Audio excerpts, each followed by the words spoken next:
தமிழக அரசியலில் இன்னொரு முக்கியமான பரிணாமம். தமிழக வெற்றிக் கழகத்தின் தலைவர் விஜய் புதிய நிர்வாகக் குழுவை அறிவித்திருக்கிறார். மொத்தம் 28 பேர், தமிழகம் முழுக்க மாவட்டம் வாரியாக துல்லியமான பொறுப்புகள். இந்த ஒரு முடிவில் விஜய் கொடுத்திருக்கும் மெசேஜ் என்ன? இது 2026 தேர்தல் ஃபீல்டுக்கான கேம் பிளான் தொடக்கமா? யாரெல்லாம் இந்த டீம்ல இருக்காங்க, அவர்களின் ரோல் என்ன? அதுதான் இன்றைய தமிழன் ஐக்யூ அனாலிசிஸ்ல பார்ப்போம். த அனௌன்ஸ்மெண்ட் பிரேக்டவுன். விஜய் இன்று வெளியிட்ட அறிக்கையில் சொன்னது என்னன்னா, கட்சியின் அன்றாட பணிகளையும் செயல்பாடுகளையும் ஒருங்கிணைக்க புதிய நிர்வாகக் குழு அமைக்கப்படுகிறது. அதாவது இது வெறும் பேர்க்குழு இல்ல, இதுதான் டிவிகேஸ் கோர் ஆபரேஷன்ஸ் டீம். இந்த குழுவில் முக்கியமான 4 பேர்கள்: தாட்டர் புசி ஆனந்த் பொதுச் செயலாளர், ஆதவ் அர்ஜுனா தேர்தல் பிரச்சார மேலாண்மை பொதுச் செயலாளர், டாக்டர் கேஜி அருண்ராஜ் கொள்கை பரப்பு பொதுச் செயலாளர், சிடிஆர் இர்மல்குமார் இணை பொதுச் செயலாளர்.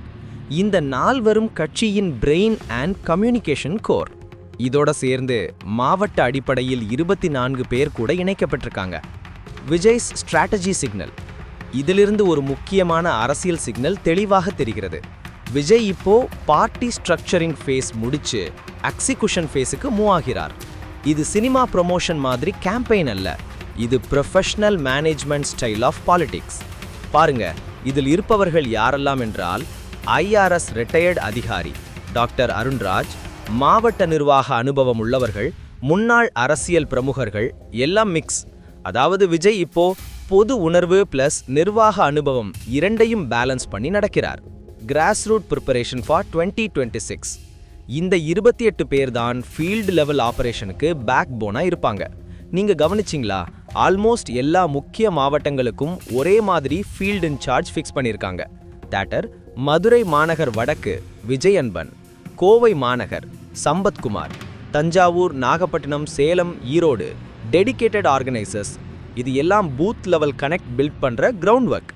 இதுதான் 2026க்கு விஜய் ஃபீல்டில் கால் வைக்க ஆரம்பிச்சிருப்பது என்ற பொலிட்டிக்கல் ரீடிங். அதே சமயம் இது பப்ளிசிட்டி அனௌன்ஸ்மெண்ட் அல்ல.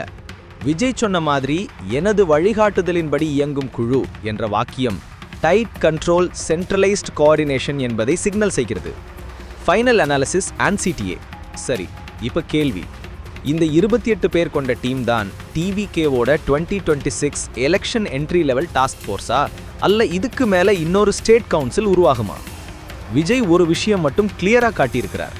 டிவிகே இனி ஒரு ரசிகர் மன்றம் அல்ல, அது ஒரு ஒழுங்கமைக்கப்பட்ட அரசியல் இயக்கம்.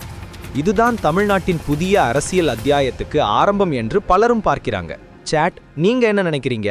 விஜயோட இந்த 28 பேர் டீம் 2026க்கு பெரிய சிக்னலா, அல்ல இன்னும் ஆரம்பத்திலே வெறும் குழு அமைப்பு தானா? உங்க கருத்தை கீழே கமெண்ட் பண்ணுங்க. Like and subscribe.